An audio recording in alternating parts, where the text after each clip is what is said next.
दोस्तों, कइयों बार हमारे जीवन में ऐसी समस्याएं खड़ी हो जाती हैं जिनका कि हमारे पास में चाह कर भी कोई निवारण नहीं होता। आज मैं आपको दो मंत्र ऐसे दे रहा हूँ। मंत्र क्या है? रामायण रामचरितमानस के दोहे हैं। प्रामाणिक हैं, प्रमाणित हैं। यदि जीवन में कभी भी ऐसा संकट पड़े तो इन्हें ज़रूर अपनाइएगा, और यदि काम न करें तो आप स्वतंत्र हैं कमेंट बॉक्स में मुझे कुछ भी कहने के लिए। पहला मंत्र या दोहा है, कवन सो काज कठिन जग माही, जो नहीं होत तात तुम पाही। इसमें हनुमान जी की उनको शक्तियों को याद दिलाया गया है कि प्रभु, आप ऐसा कोई भी कार्य नहीं है जो आप नहीं कर सकते, मेरी भी मदद कीजिए। दूसरा दोहा है, दीन दयाल विरद संभारी, हरहु नाथ मम संकट भारी। माता सीता हनुमान जी के द्वारा श्री रामचंद्र जी को ये संदेश भिजवा रही हैं कि प्रभु, संकट बहुत बड़ा है और निवारण के लिए आपको आना ही पड़ेगा। हम आज बात कर रहे हैं कर्क राशि और लग्न के 2025 के वार्षिक राशिफल के संदर्भ में। नमस्कार दोस्तों, कैसे हैं आप सभी? मैं आपका ज्योतिष मित्र श्लोक वर्मा आपके अपने चैनल श्री हनुमंत कृपा में आपका हार्दिक स्वागत करता हूं, अभिनंदन करता हूं। बड़े भैया श्री हनुमान जी से करबद्ध निवेदन करता हूं कि वे अपने हनुमत कृपा परिवार के सभी सदस्यों को, नए जुड़ने वाले सभी सदस्यों को सुख समृद्धि प्रदान करें, उन्हें उनके कार्यों में आशातीत सफलता प्रदान करें। हमारे कर्क राशि के भाइयों और बहनों की ढैया चल रही है, अंतिम अवसान पर है ढैया आपकी, ठीक है। और वर्ष 2025 आपके लिए किस प्रकार का रहने वाला है, इसी का हम आज विश्लेषण करने वाले हैं। देखिए, जब भी हम किसी बड़े विश्लेषण पर जाते हैं ना, जैसे वार्षिक विश्लेषण पे, तो हमें मेजरली 4 प्लैनेट्स को ध्यान में रखना होता है, राहु, केतु, शनि और गुरु। क्योंकि ये प्लैनेट ऐसे हैं जो इनका हमारी ज़िंदगी में सर्वाधिक महत्वपूर्ण रोल होता है, क्योंकि ये एक भाव में काफ़ी लंबे समय तक रहने वाले होते हैं। जैसे शनि महाराज हैं, एक ही भाव में 2.5 वर्ष तक निवास करते हैं। राहु केतु हैं, एक ही भाव में 18 माह तक निवास करते हैं। गुरुदेव बृहस्पति हैं, एक भाव में 12 माह तक निवास करते हैं, ठीक है। तो ये प्लैनेट जो है ना, बड़ा अहम रोल निभाते हैं हमारे ऊपर, क्योंकि ये एक भाव में लंबे समय तक रहते हैं, तो इनके प्रभाव भी ज़्यादा लंबे समय के लिए होते हैं। तो चलिए शुरुआत करते हैं आपके वार्षिक विश्लेषण की। वीडियो कहीं भी आपको अच्छा लगे तो कमेंट बॉक्स में जय श्री राम लिखिएगा। आपको भी अच्छा लगेगा, हमें भी अच्छा लगेगा आपके लिए इस तरह के विश्लेषण ले आने के लिए। शनि महाराज वर्तमान परिस्थिति में आपके अष्टम भाव में बैठे हुए हैं, और अच्छी बात यह है कि 15 नवंबर को ये वक्री स्थिति से मार्गी स्थिति में आ गए हैं। मतलब धीमे धीमे आपकी जो ढैया है, जिसने आपको 2.5 वर्षों से परेशान कर रखा था, बहुत से जातकों की नौकरी चली गई। देखिए, बहुत से जातकों के व्यवसाय बंद होने के कगार पे आ गए, वाणी खराब हुई, परिवार से, कुटुंब से वैमनस्य बढ़ा, धन का अभाव झेला, ठीक है, और बहुत सारी पीड़ाएं इस ढैया के दौरान आपने भुगती हैं। लेकिन शनै शनै, कहते हैं ना कि हर रात की सुबह होती है, वैसे ही अब आपकी ढैया अपने अवसान की ओर है, और शनि महाराज अब आपके भाग्य भाव की तरफ बढ़ रहे हैं। आपने श्लोक सुना होगा, स्थान हानि करे जीवा, स्थान वृद्धि करो शनि। आपका जो भाग्य भाव है ना, यहाँ पर गुरु की मीन राशि फॉल करती है। शनि आपके सप्तम भाव और अष्टम भाव के स्वामी होते हैं, और ये आपके भाग्य भाव की तरफ बढ़ रहे हैं। ये सिर्फ भाग्य भाव ही नहीं होता दोस्तों, ये हमारे पिता से भी संबंधित होता है, धर्म का भाव होता है भाग्य भाव हमारा। विदेश यात्राओं से भी इसे जोड़कर देखा जाता है, दूरगामी यात्राओं से भी जोड़कर इसे देखा जाता है, हायर एजुकेशन से भी इसको रिलेट करके देखा जाता है। जब शनि जैसा प्लैनेट यहाँ पर आएगा, जो कि बदनाम है अपनी पीड़ा के लिए, अपने द्वारा दिए जाने वाले संकटों के लिए, लेकिन आपको ये जो मैंने श्लोक अभी बताया, उस श्लोक का अर्थ ये है कि जब भी शनि महाराज गुरु के राशियों में या गुरु के भावों में जाते हैं, वहाँ पर गुरु के शुभत्व में बढ़ोतरी कर देते हैं, अपने दिए जाने वाले कष्टों में कमी कर देते हैं, और गुरु के जो प्रभाव हैं उनके प्रभाव में शुभता आ जाती है, उस भाव से संबंधित। अब यहाँ पर देखिए, मैंने आपसे कहा कि धर्म का भाव है, पिता का भाव है। पिता के साथ में संबंध आपको अत्यंत मधुर रखने होंगे, ठीक है। आपको अपने धर्म से जुड़ना होगा। आप किसी भी धर्म के हो सकते हैं, मुझे नहीं पता आप किस धर्म को मानते हैं, लेकिन यदि आप अपने धर्म से जुड़ेंगे, कम से कम हफ्ते में एक दिन अपने धार्मिक स्थल पर जाना शुरू कीजिए। शनि आपको कभी प्रभावित नहीं करेंगे, कभी परेशान नहीं करेंगे। ठीक है। विदेश यात्राओं का योग है। यदि आपकी पत्री में शनि महाराज की स्थिति शुभ है, यदि वह नीच के नहीं है, यदि वह शत्रु पक्ष में नहीं बैठे हुए हैं, तो निसंदेह तौर पर आपको दूरगामी यात्राएं करवा सकते हैं, जिनसे कि आपको लाभ प्राप्त होगा। शनि जब आपके थर्ड हाउस में आ जाएंगे, जब आपके 9th हाउस में आ जाएंगे ना, तो इनकी थर्ड एस्पेक्ट जो है ये आपके 11th हाउस पर पड़ेगी, जिसे कि लाभ भाव कहते हैं, एकादश भाव। यहां पर शनि यदि शुभ है, देखिए, तो यहां पर शनि की मित्र शुक्र की राशि फॉल करती है, वृषभ राशि, टॉरस। यदि शनि शुभ है तो आपका लाभ निश्चित तौर पर बढ़ेगा, और यदि शनि शुभ नहीं हुए तो आपको लाभ में रुकावटें महसूस होंगी। इसीलिए जो मैंने आपको बताया है ना कि धर्म से जुड़िए। यदि आप अपनी ज़िंदगी में स्पिरिचुअलिटी के कुछ क्षण शामिल कर पाए, रोज़मर्रा के जीवन में आध्यात्मिकता के आप कुछ क्षण लेकर आ पाए, तो शनि क्या है ना, शनि एक रूढ़वादी प्लैनेट है, पुरातन चीज़ों से जुड़े रहना चाहते हैं, डिसिप्लिन के कारक हैं, न्याय फलदाता, कर्म फलदाता तो है ही। यही शनि आपको आलस्य भी देते हैं। ठीक है। यदि आप शनि के कारकत्व को अपना लेते हैं ना, यदि आप शनि की डिसिप्लिनरी चीज़ों को अपना लेते हैं, तो आपको एक और भाव में फ़ायदा होगा, आगे बताऊंगा मैं आपको। ठीक है। तो यदि आपको लाभ लेना है तो आपको शनि के डिसिप्लिन को मानना होगा। शनि की 7th एस्पेक्ट जो है ये आपके थर्ड हाउस पर पड़ती है। ऑनलाइन का भाव है ये, छोटे भाई बहनों का है, आस पड़ोस का है, छोटी यात्राएं देखी जाती हैं इस भाव से। वे सभी जातक अथवा जातिका जो कि कर्क राशि और लग्न के हैं और ऑनलाइन क्षेत्र में बायर अथवा सेलर हैं या सोशल मीडिया पर जुड़े हुए हैं, अपने बिजनेस को, अपनी चीज़ों को यदि वो ऑनलाइन प्लेटफॉर्म पर लेकर आएंगे तो निसंदेह तौर पर उन्हें अच्छा विकास देखने के लिए 2025 में मिलने वाला है। क्योंकि आप एक तो ढैया से मुक्त हो चुके होंगे, और दूसरे शनि की 7th दृष्टि जो कि पूर्ण दृष्टि होती है आपके 3य भाव पर पड़ेगी। ऑनलाइन का भाव है दोस्तों, एक तरीके से और भी होगा, एक्टिव होगा आपका ये ऑनलाइन का भाव। ठीक है। शनि की 10th दृष्टि जो कि उच्च की दृष्टि मानी जाती है, ये आपके 6th हाउस पर पड़ेगी। 6वां भाव जो होता है ना दोस्तों, ये रोग, ऋण और शत्रुओं से संबंधित होता है। शनि महाराज जब आपके 9th हाउस में आएंगे तो यहाँ पर क्या है कि ये शत्रुओं का हनन तो करेंगे, ठीक है, लेकिन कोई पुराना रोग भी आपको उभरकर सामने आ सकता है। यहाँ पर आपको थोड़ी सी चीज़ों में कंट्रोल रखना होगा। आपके पैरों में तकलीफ आपको देखने को मिल सकती है। यदि आप कोई कर्ज लेने का मन बना रहे हैं ना, तो शनि आपको कर्ज दिला देंगे, बड़ा लोन भी दिला सकते हैं, लेकिन कर्ज लेने की स्थितियों से बचना चाहिए। क्योंकि शनि की दृष्टि में अभी क्या है कि जब आप कर्ज लेते हैं ना, तो वो एक लंबे समय के लिए हो जाता है, कभी कभी रीपेमेंट्स में भी दिक्कतें आ जाती हैं। तो यहाँ पर आपको कर्ज लेने की स्थिति से बचना चाहिए। ये आपका शनि महाराज का विश्लेषण था। अब हम आते हैं आपके जुपिटर अर्थात गुरुदेव बृहस्पति पे। गुरुदेव बृहस्पति इस समय आपके लाभ भाव में बैठे हुए हैं। जैसा मैंने शनि के लिए कहा कि ये शनि के मित्र शुक्र की राशि आती है। गुरु का वैचारिक मतभेद है, देखिए, क्योंकि एक स्पिरिचुअलिटी के कारक हैं और एक जो है कि मटेरियलिस्टिक चीज़ों के कारक हैं। एक साउथ पोल है, एक नॉर्थ पोल है। तो यहाँ पर गुरु का प्लेसमेंट यदि लाभ भाव में देखा जाए तो ये ठीक तो है, लेकिन यहाँ पर गुरु अपने उन नैसर्गिक गुणों को नहीं ला पाए जो कि अन्य किसी भाव में बैठकर लाते। क्योंकि 3रा, 6वां और 11वां भाव जो होता है ना, ये उपचय भाव होता है। यहाँ पर कोई पाप ग्रह आकर बैठता है तो वो तो बहुत अच्छा परिणाम दे देता है, लेकिन कोई शुभ ग्रह जो होता है ना, वो अपने शुभत्व में उतना ज़्यादा चीज़ें नहीं ला पाता जो कि उसे लाना चाहिए। तो गुरु महाराज जो है फिलहाल उपचय भाव में बैठे हुए हैं आपके लाभ भाव में, और चाह कर भी आपको वो लाभ नहीं दे पा रहे थे जो कि आपको चाहिए। 5 फरवरी तक गुरु जो है वर्तमान परिस्थितियों में वक्री चल रहे हैं। 5 फरवरी को ये मार्गी हो जाएंगे।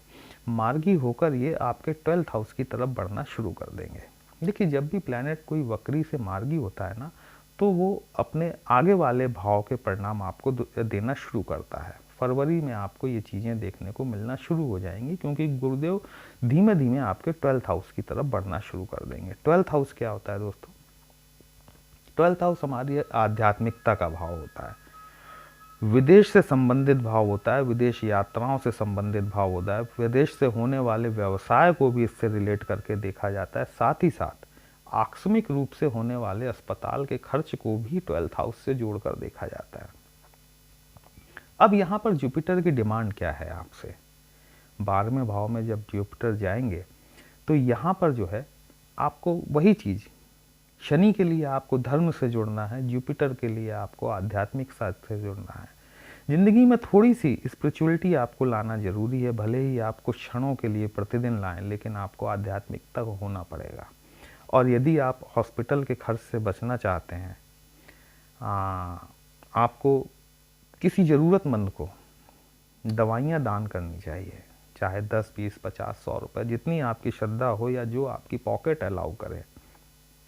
आप किसी भी ज़रूरतमंद को यदि दवा का दान करते हैं ना, आप अपने ऊपर होने वाले हॉस्पिटलाइजेशन के खर्च को और समस्याओं से बचा सकते हैं। यदि आपकी पत्रिका में गुरु की दशा या गुरु की अंतर्दशा चल रही है और गुरु आपके लिए शुभ हैं, आपके लिए होने वाली विदेश यात्राओं से लाभ सुनिश्चित करते हैं। साथ ही साथ यदि आप विदेश जाना चाहते हैं तो आपके फॉरेन सेटलमेंट के योग भी यहाँ पर गुरुदेव बृहस्पति बना सकते हैं। अगला वर्ष जो है जुपिटर की स्थिति से अत्यंत महत्वपूर्ण है। आप जानते हैं जुपिटर एक भाव में 1 वर्ष तक निवास करते हैं, लेकिन अगला साल जो है बृहस्पति अतिचारी हो रहे हैं। 15 अक्टूबर को ये आपका 12th हाउस छोड़ देंगे और आपके 1st हाउस में आ जाएंगे, जहां पहुंचकर ये उच्च के हो जाएंगे। ठीक है। और अगला वर्ष डिसीजन मेकिंग के हिसाब से भी अत्यंत महत्वपूर्ण होने वाला है, क्योंकि चीज़ें बहुत तेज़ी से बदलेंगी और आपको डिसीजन मेकिंग बहुत स्ट्रांग रखनी पड़ेगी। क्योंकि जब जुपिटर जैसा प्लैनेट, इतना बड़ा प्लैनेट है कि जब ये हिलता है तो सूर्य भी थोड़ा सा डगमगा जाता है। ठीक है। तो आपको डिसीजन मेकिंग बहुत स्ट्रांग रखनी पड़ेगी। ये सिर्फ आपके लिए नहीं, ये सभी के लिए है। तो जब जुपिटर आपके 12th हाउस में बैठेंगे ना, तो इनकी 5th एस्पेक्ट जो है ये आपके 4th हाउस पे पड़ेगी। भूमि, भवन, वाहन, माता के सुख से संबंधित है। जुपिटर जो है जहाँ भी इनकी दृष्टियाँ पड़ती हैं ना, उसमें विस्तार कर देते हैं। जुपिटर की दृष्टियों को अमृतमयी कहा जाता है। अचानक से आपको आपका मकान छोटा लगने लग सकता है। ठीक है। अचानक से आपको आपकी गाड़ी छोटी लगने लग सकती है। लेकिन रुकिए ज़रा, क्योंकि 12th हाउस में बैठे हुए जुपिटर की जो 7वीं दृष्टि है ये आपके 6वें घर पर पड़ेगी। रोग, ऋण और शत्रुओं का घर है। आपको मकान बनाना है, बिल्कुल बनाइए। बंगला बनाना है, कोठी बनाना है, किला बनाना है, बिल्कुल बनाइए। ऋण लेने से बचिए, जो मैंने शनि के उसमें कहा था आपसे। क्योंकि यहाँ पर जो है कि गुरुदेव बृहस्पति आपको बड़ा लोन दिला देंगे, बड़ा कर्ज दिला देंगे, लेकिन साथ ही साथ समस्याओं में भी उलझा देंगे। ठीक है।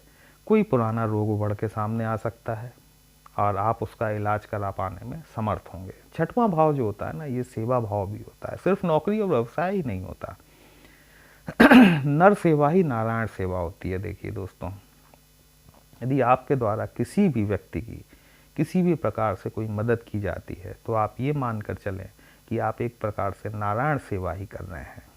ठीक है। और जब आपका सेवा भाव एक्टिव होता है ना, तो आपका कर्म क्षेत्र जो होता है 10म भाव, वो भी एक्टिव होता है। वहाँ के भी शुभ परिणाम आपको प्राप्त होते हैं। तो ये आपका जुपिटर जब 12th हाउस में बैठेंगे तो अलग अलग भावों में अलग अलग इनका परिणाम इस प्रकार से रहेगा।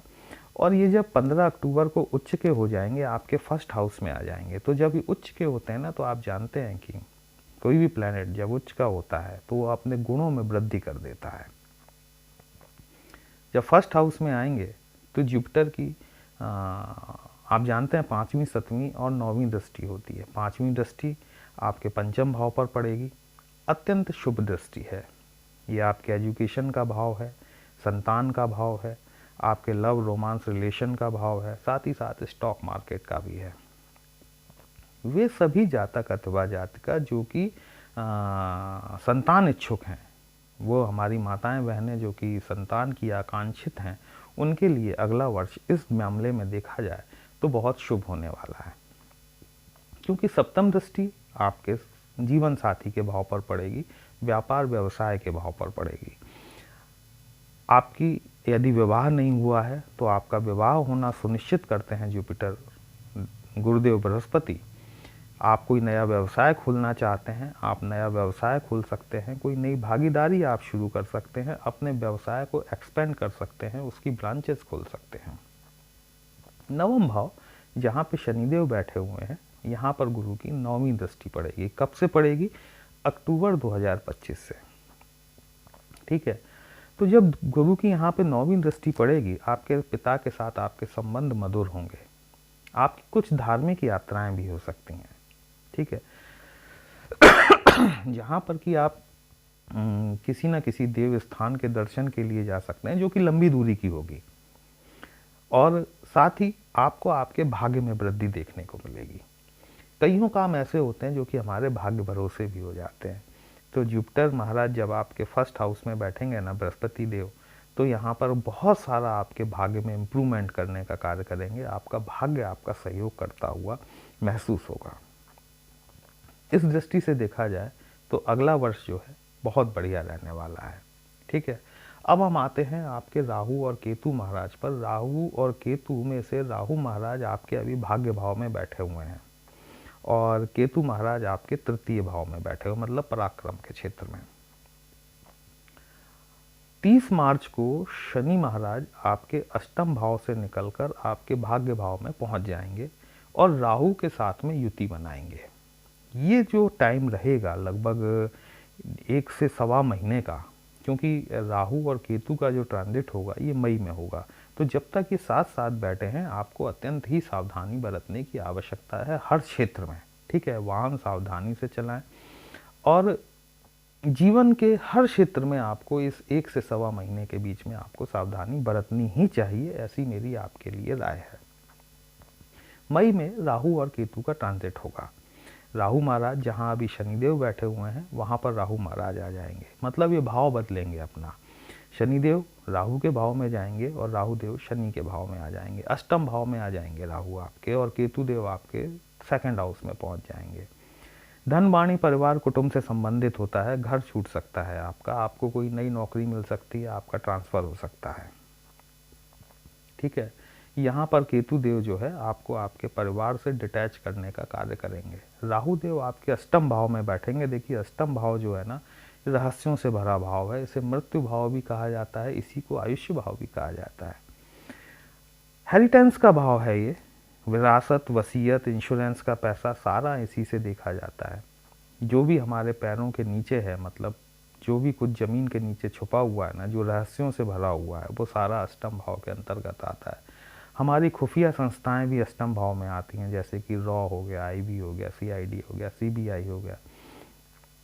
यदि आप इन क्षेत्रों में जुड़े हुए हैं, निसंदेह तौर पर राहु महाराज आपको लाभ कराने का कार्य करेंगे। यदि आप पेट्रोकेमिकल से जुड़े हुए हैं, पेट्रोल वगैरह का काम करते हैं, उत्खनन का काम करते हैं, माइनिंग से रिलेटेड, राहु महाराज यहाँ पर आपको, यदि आपकी पत्रिका में शुभ हैं, तो अष्टम भाव में बैठकर आपको अत्यंत ही लाभ करा सकते हैं। अब आपको प्लैनेट को अलाइन करना होगा। देखिए अष्टम भाव में राहु है, सेकंड हाउस में आपके केतु महाराज बैठे हुए हैं। अब आप अपने आप को प्लैनेट के साथ जिस तरह से अलाइन कर पाएंगे, राहु और केतु आप जानते हैं छाया ग्रह हैं, जिस भाव में बैठते हैं, जो जिस राशि में बैठते हैं उस राशि के स्वामी के अनुसार काम करने लग जाते हैं। मतलब राहु जब आपके अष्टम भाव में जाएंगे तो ये शनि की राशि में जाएंगे, और शनि के अनुसार ही जिस प्रकार से आपकी पत्रिका में शनि की स्थिति है, सेम वही रिजल्ट्स आपको राहु महाराज अष्टम भाव में बैठ कर देंगे। और केतु महाराज जो है, चूंकि आपकी पत्रिका में सेकंड हाउस में सूर्य की राशि आती है, वो आपको सूर्य के समान फल देंगे। जैसे आपकी पत्रिका में सूर्य के फल हैं, उसी तरीके से आपको केतु के फल देखने को मिलेंगे। तो आपको अपने आप को इन प्लैनेट्स के साथ में, राहु और केतु के साथ में अलाइन कर लीजिए। यदि आप अलाइन हो गए तो आपके लिए अत्यंत सुगम स्थितियां बनेगी, अन्यथा स्थितियां थोड़ी सी विषम हो सकती हैं, क्योंकि ये राहु महाराज जो है ना, ये इल्यूजन देते हैं, भ्रम की स्थिति पैदा कर देते हैं आदमी के अंदर। और जब हम भ्रम में होते हैं तो हमसे कई डिसीजंस गलत हो जाते हैं। शुरुआत में तो लाभ दे देते हैं राहु महाराज, लेकिन बाद में जो है उठा के पटक देते हैं और बहुत गहरा पटकते हैं। राहु की पंचम दृष्टि आपके चतुर्थ भाव पर पड़ेगी। भूमि भवन वाहन चीज़ें आपको बड़ी लगेंगी, ध्यान रखिएगा इस बात का, ठीक है। लोन लेने से बचना है आपको। 7th एस्पेक्ट आपके 2nd हाउस पर पड़ेगी, धन भाव पर, और 9th एस्पेक्ट आपके 12th हाउस पर पड़ेगी। विदेश जाने के संयोग आपके पूरी तरीके से बनते हैं, क्योंकि गुरु महाराज आपके 12th हाउस में ही बैठे हुए हैं और राहु महाराज अष्टम भाव में आकर बैठेंगे, तो आपकी विदेश जाने की जो योजनाएं हैं उनको मूर्त रूप मिलने की पूरी संभावना है। दोस्तों, ये आपका 2025 का वार्षिक विश्लेषण था। यदि आपको अच्छा लगा हो तो चैनल को लाइक, शेयर और सब्सक्राइब जरूर कर लीजिएगा। हमसे पत्रिका का विश्लेषण कराना चाहते हैं, हमारा व्हाट्सएप नंबर थंबनेल में दिया गया है, हमसे कांटेक्ट करेंगे, आपकी समस्या का उचित समाधान हमारे द्वारा करने का प्रयास जरूर किया जाएगा। चलिए फिर मिलते हैं एक नई राशि के साथ, तब तक के लिए जय श्री राम।